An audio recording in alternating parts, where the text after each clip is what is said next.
जय श्री कृष्णा दोस्तों, राधे राधे। आज इस वीडियो में जानेंगे दीपक में फूल बनने के दौरान अलग अलग तरह की क्रियाएं होती हैं। हमारे मन में भी बहुत सारे सवाल आते हैं। मैंने एक वीडियो अपलोड किया था जिसमें आप सबके बहुत सारे सवाल थे।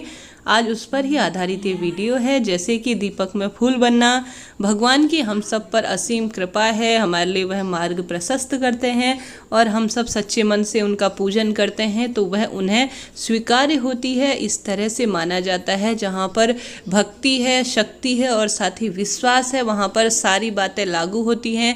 भगवान भी अपने संकेत के द्वारा हमारे फूल में दीपक बनता है, इसके माध्यम से वह बताते हैं कि मैं आपकी पूजा से बेहद प्रसन्न हूँ, आपके साथ हूँ, हमेशा आपके मार्ग को मैं प्रशस्त करता रहूँगा। तो इस तरह के अलग अलग संकेत होते हैं जो ईश्वर हमें देते हैं। तो उसमें से ही आज कुछ सवालों के जवाब जानेंगे। सर्वप्रथम, यदि आपके ज्योति में, आपके दीपक में जलाई गई ज्योति में ज़रूरत से ज़्यादा वह बढ़ रही है, ऊपर की ओर उठ रही है, जैसे कि आप एक लौ मध्यम आकार की रखते हैं और अचानक से वह लंबी सी होती जाती है, हालांकि हमेशा यह नहीं होता, कुछ खास दिनों में ही कुछ खास लोगों के ऊपर ही भगवान की यह असीम कृपा होती है, तो समझ जाइएगा कि भगवान आपके साथ हैं, आपकी पूजा से वह बेहद प्रसन्न है।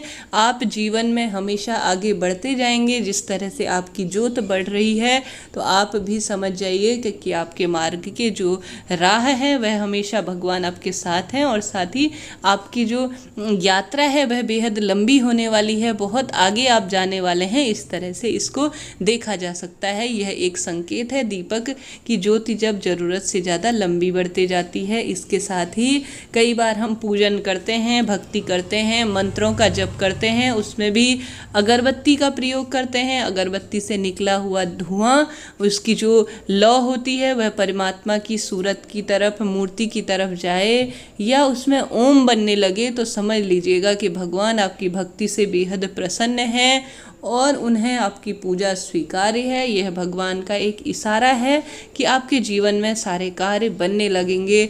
एक यह सवाल आया था कि मेरे साथ ऐसा होता है तो इसका क्या अर्थ है, तो समझ जाइए कि भगवान की आपके ऊपर कृपा दृष्टि है, आपके परिवार के ऊपर कृपा दृष्टि है, वह हमेशा आपके साथ है। इसके साथ ही पंखा अगर आपके मंदिर के कमरे में नहीं भी चल रहा हो तो भी आपका जो दीपक है वह हिल डुल रहा है, कोई हवा नहीं चल रही है, कहीं से कुछ भी ऐसा माहौल नहीं बन रहा है कि जो दीपक है वह खुद ही उसकी लौ अचानक से हिलने डुलने लगे, तो समझ जाइएगा कि कोई छोटी सी मुसीबत आपके आसपास आने वाली है।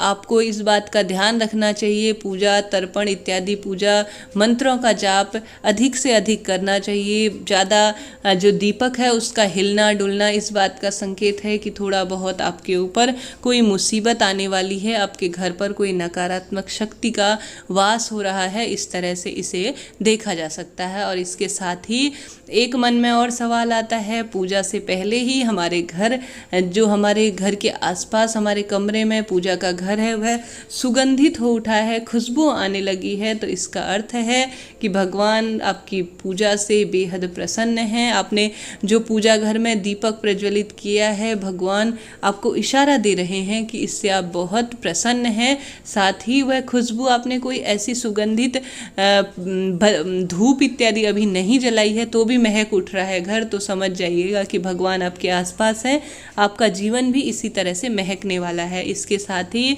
आप हमेशा इष्ट सिद्धि के लिए, ज्ञान प्राप्ति के लिए गोल जो दीपक है वही प्रयुक्त कीजिएगा। साथ ही जब गोल दीपक जब दीपक का चुनाव करें वह साफ सुथरा हो, गोल हो, गहरा हो। यह इष्ट की सिद्धि के लिए, ज्ञान प्राप्ति के लिए विशेष माना जाता है। इसके साथ ही जब भी आप दीपक प्रज्वलित करें उसके नीचे अनाज का आसन जरूर दिया कीजिए या फूल इत्यादि रख दीजिए करें। खाली दीपक को नीचे से कुछ ना कुछ इस तरह से रख के आसन देना चाहिए। घर में धन धान्य सुख समृद्धि भर जाती है, ऐसा माना जाता है।